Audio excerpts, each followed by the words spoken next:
Latar belakang. Hak asasi manusia atau HAM mempunyai arti penting bagi kehidupan manusia karena persoalannya berkaitan langsung dengan hak dasar yang dimiliki manusia yang berasal dari Tuhan Yang Maha Esa. Karena itu, pada dasarnya setiap manusia memiliki martabat yang sama, maka dalam hal hak asasi mereka harus mendapatkan perlakuan yang sama, walaupun kondisi dalamnya mengandung aspek bahwa manusia memiliki hubungan secara eksistensial dengan Tuhannya. Berlatar dari pengertian HAM di atas, maka dapat disimpulkan bahwa setiap manusia memiliki martabat yang sama tanpa ada pembeda, baik itu dari kondisi maupun status sosial mereka. Pemerintah sebagai institusi yang diamati kekuasaan oleh rakyat bertugas dalam penjaminan hak-hak warga negaranya. Tujuan nasional dalam menegakkan HAM tercantum dalam pembukaan Undang-Undang Dasar 1945 yang berbunyi, melindungi segenap bangsa dan seluruh tumpah darah Indonesia, memajukan kesejahteraan umum, mencerdaskan kehidupan bangsa, dan ikut serta melaksanakan ketertiban dunia yang berdasarkan kemerdekaan, perdamaian abadi, dan keadilan sosial. Namun jaminan atas hak-hak dasar tersebut harus tercoreng oleh peristiwa Petrus atau penembakan misterius yang dianggap sebagai pelanggaran HAM berat yang dilakukan oleh pemerintah yang berkuasa pada saat itu. Korban yang tewas dalam peristiwa tersebut sebagian besar merupakan preman atau mereka yang melawan kekuasaan Orde Baru. Identifikasi masalah berdasarkan latar belakang dapat menarik beberapa permasalahan yang menimbulkan peristiwa Petrus. Pemerintah Presiden Soeharto yang meminta polisi dan ABRI untuk mengambil tindakan efektif dalam rangka menekan angka kriminalitas yang terjadi di Indonesia. Presiden Soeharto beranggapan bahwa penembakan yang dilakukan terhadap para korban yang sebagian besar merupakan preman atau mereka yang melawan kekuasaan Orde Baru, residivis atau mantan narapidana yang telah mengancam keamanan nasional dengan tindakan-tindakan kriminal yang mereka lakukan dan tindakan penembakan yang tanpa adanya proses hukum yang berlaku seolah-olah dianggap legal. Selain ditembak dan ditikam, mayat para korban juga dibiarkan tergeletak di pinggir jalan atau di tempat-tempat umum yang berpotensi keramaian guna memberikan efek psikologis pada masyarakat untuk tidak melakukan tindak kriminal. Rumusan masalah berdasarkan latar belakang di atas, maka penulis merumuskan masalah sebagai berikut. Bagaimana kronologis terjadinya peristiwa Petrus atau penembakan misterius? Apa yang melatar belakangi terjadinya peristiwa Petrus atau penembakan misterius? Pasal apa yang dilanggar oleh pemerintah selama terjadinya peristiwa Petrus atau penembakan misterius? Landasan hukum. Pasal-pasal yang dilanggar dalam peristiwa Petrus.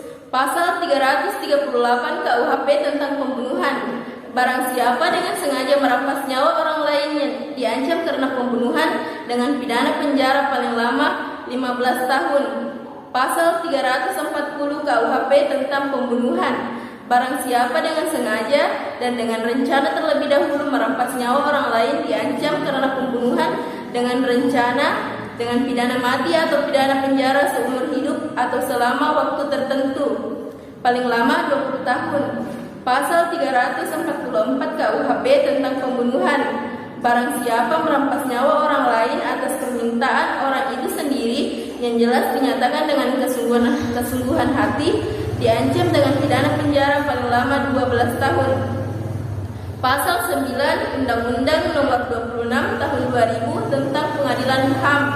Penyiksaan diartikan sebagai tindakan yang dengan sengaja dan melawan hukum menimbulkan kesakitan atau penderitaan yang berat baik fisik maupun mental terhadap seorang tahanan atau seseorang yang berada di bawah pengawasan.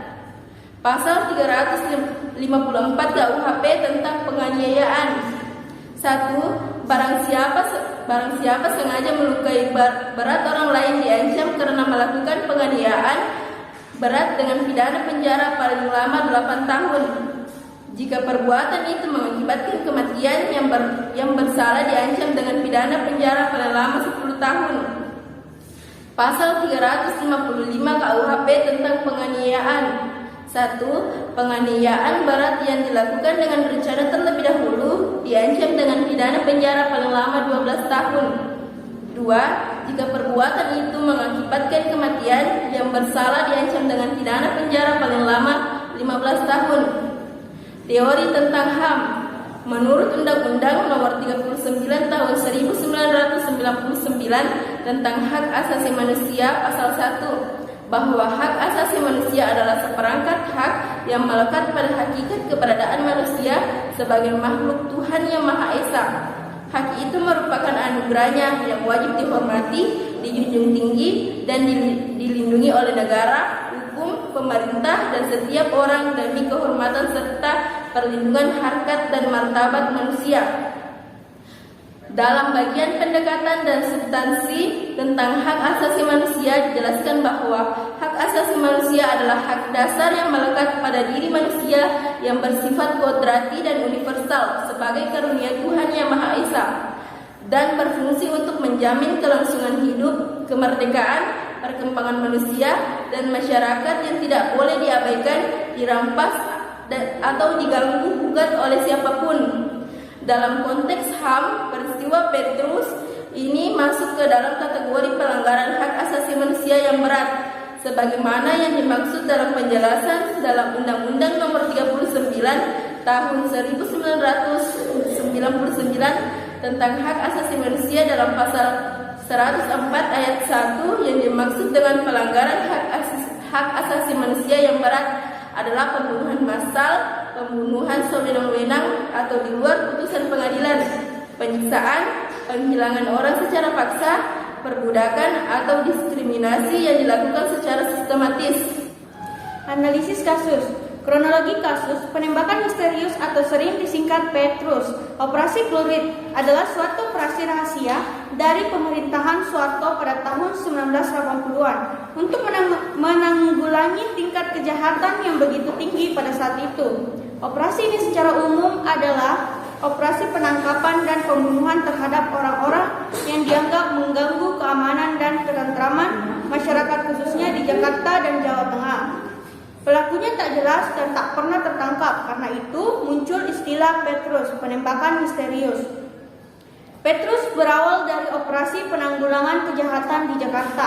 Pada tahun 1982, Soeharto memberikan penghargaan kepada Kapolda Metro Jaya, Majen Pol Anton Sudjarwo, atas keberhasilan membongkar perampokan yang meresahkan masyarakat. Pada Maret tahun yang sama, di hadapan Rapim Abri, Soeharto meminta polisi dan Abri mengambil langkah pemberantasan yang efektif, menekan angka kriminalitas. Hal yang sama diulangi Soeharto dalam pidatonya tanggal 16 Agustus 1982. Permintaannya ini disambut oleh Pangkamtib Laksamana Soedomo dalam rapat koordinasi dengan Pangdam Jaya, Kapolri, Kapolda Metro Jaya, dan Wagub DKI Jakarta di markas Kodam Metro Jaya tanggal 19 Januari 1983. Dalam rapat itu diputuskan untuk melakukan operasi Klurit di Jakarta. Langkah ini kemudian diikuti oleh kepolisian dan ABRI di masing-masing kota dan provinsi lainnya. Pada tahun 1983 tercatat 532 orang tewas. 367 orang diantaranya tewas akibat luka tembakan. Pada tahun 1984 ada 107 orang tewas, diantaranya 15 orang tewas ditembak. Tahun 1985 tercatat 74 orang tewas, beberapa diantaranya tewas ditembak.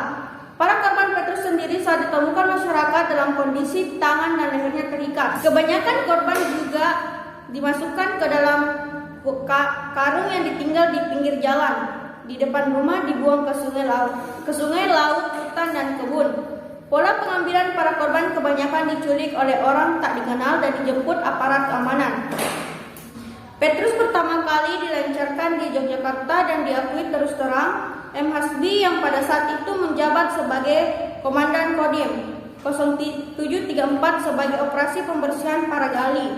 Kompas 6 April 1983. Panglima Koilham 2 Jawa Madura Letjen TNI Yogyes Momen yang mempunyai rencana mengembangkannya.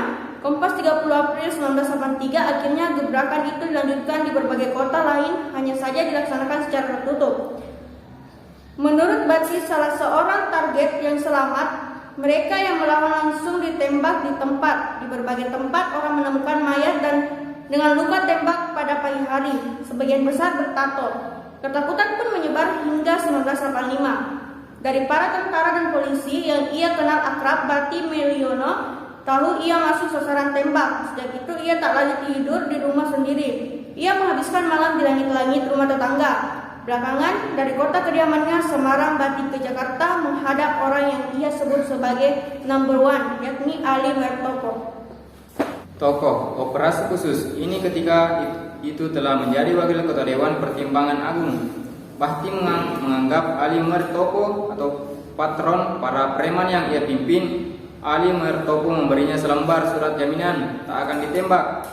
Tapi tetap saja Bati tak merasa aman. Mungkin penguasa saat itu menganggap tugas saya sudah selesai dan tiba saatnya untuk dihabisi. Selama 10 tahun Bati berpindah-pindah. Awalnya ke lereng Gunung Lawu di wilayah Magetan, Jawa Timur, lalu ke Jakarta, di Bogor, dan sejumlah tempat lain. Ia setidaknya 7 kali berganti nama, Edi, Hari, Budi, Agus, dan berbagai nama pasaran lainnya. Bati lahir di Semarang tahun 1947 tanpa catatan tanggal dan bulan akibat buruknya administrasi.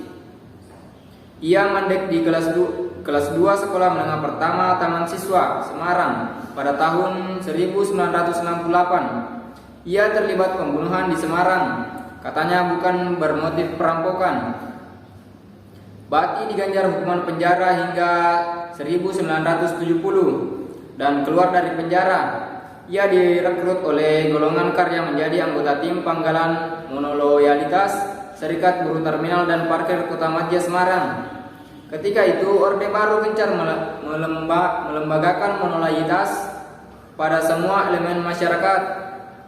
Intinya setia hanya kepada Golkar. Dalam tim itu, Bati bertugas mengajak preman dan wong cilik Semarang memilih Golkar dalam pemilu 1971 pada 1975 sampai 1980. Ia mengetahui Serikat Buruh Terminal dan Parkir Semarang, lalu diangkat menjadi kader Golkar Jawa Tengah pada tahun 1976 pada pemilu 1977. Bati kembali menjadi motor penggalang suara preman dan masyarakat jelata agar mencoblos Golkar. Istilahnya kami bina, katanya. Kalau tidak mau kami bina, ya kami binasakan. Sukses menggarap preman Semarang pada tahun 1981, Bati mendapat tugas dari orang yang ia sebut sebagai bos besar untuk mengetuai Yayasan Fajar Menyingsing. Ini adalah organisasi bekas narapidana di Jawa Tengah dan Yogyakarta. Anggotanya ribuan, semua preman. Pada tahun 1982, Golkar bertekad merebut Jakarta pada pemilu 1977 kalah dari Partai Persatuan Pembangunan. Kelompok preman pimpinan Bati terlibat operasi menghancurkan citra PPP di Jakarta pada pemilu 1982. Bati mengkoordinasi pengawalan dan pengamanan badan pemenang pemilu Golkar Jawa Tengah, tapi ia dan anak buahnya dikirim ke Jakarta untuk memenangkan Golkar. Ketika lautan manusia memenuhi kampanye Golkar di lapangan Banteng, Jakarta menjelang pemilu 1982, Bati dan anak buahnya menyamar sebagai pendukung PPP. Mereka menyerang pendukung Golkar dan merobohkan panggung sambil berteriak.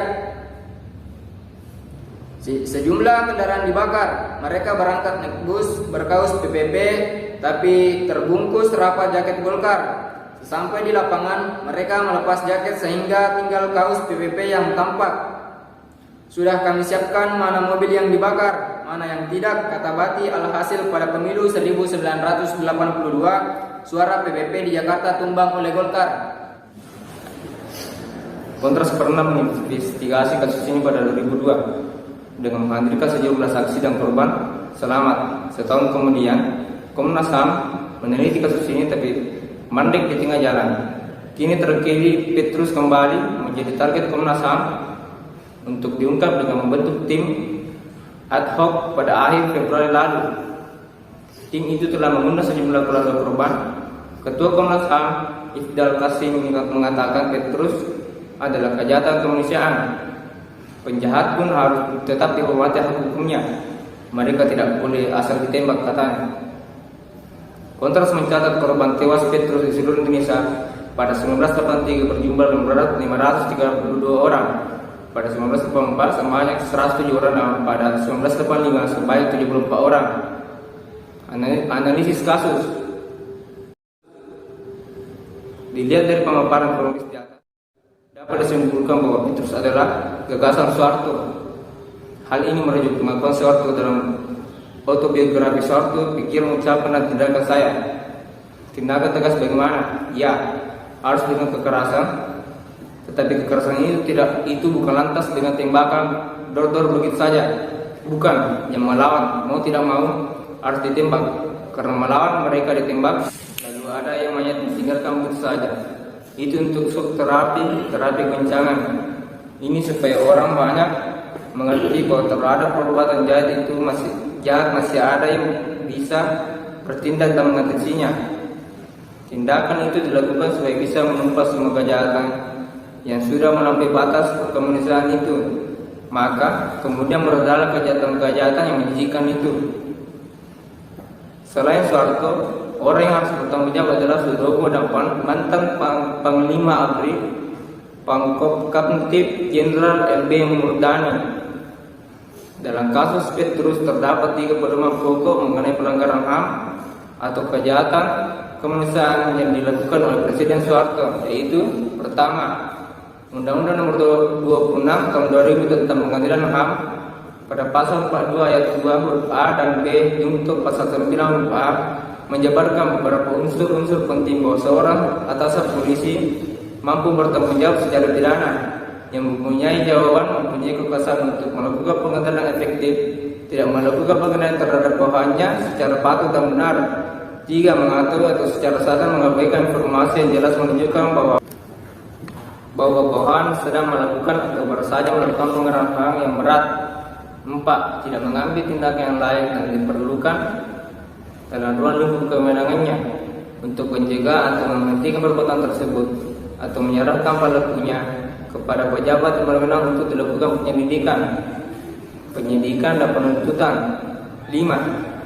Kejahatan terhadap kemanusiaan dalam bentuk serangan yang meluas atau sistematik yang diketahui bahwa serangan tersebut ditujukan secara langsung terhadap penduduk sipil dengan cara pembunuhan.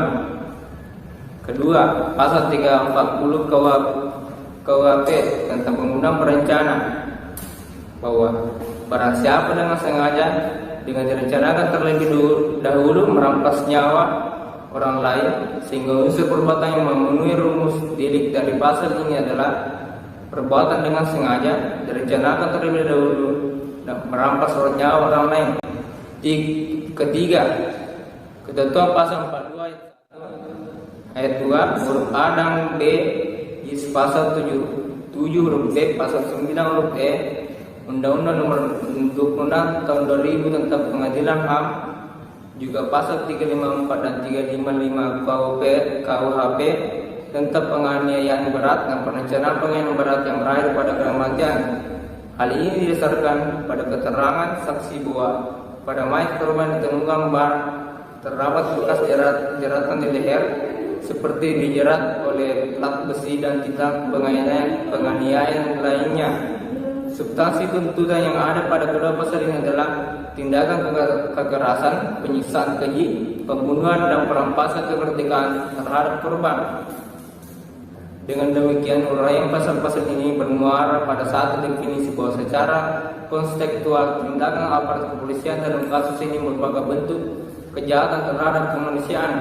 Definisi ini selaras dengan pasal 9 huruf E bahwa adanya tindakan dengan sengaja perampasan kemerdekaan atau perampasan kebebasan fisik secara sewenang-wenang. Kesimpulan, Penembakan misterius atau Petrus merupakan sebuah kasus yang terjadi pada zaman Orde Baru atau era Soeharto berkuasa. Kasus ini dibawakan sebagai kasus pelanggaran hak asasi manusia karena mengadili seseorang tanpa melalui proses hukum dengan cara dibunuh. Akibat kasus ini, ketakutan para preman pada zaman itu sangat besar karena mereka menjadi sasaran tembak pelaku Petrus. Sistem dari penembakan misterius adalah menghakimi siapa saja yang dinilai sebagai pelaku kriminal atau kejahatan seperti preman, perampok, anak jalanan, dan sejenisnya. Awalnya program ini dijalankan sebagai operasi celurit yang diimplementasikan oleh Polda Metro Jaya Jakarta untuk mereduksi angka kriminalitas yang dinilai berada di ambang kritis. Namun karena hasil cukup efektif, maka operasi ini diadopsi oleh daerah-daerah lain seperti Jawa Tengah dan Jakarta. Penyebab utama dari peristiwa ini adalah terlalu kuatnya resi pemerintahan Soeharto, sehingga segala macam cara dilakukan untuk mencapai tujuan pribadinya. Kasus ini juga mencerminkan sikap pemerintahan yang represif. Orang-orang yang menjadi buruan Petrus adalah oknum yang melakukan perlawanan terhadap kekuasaan Soeharto.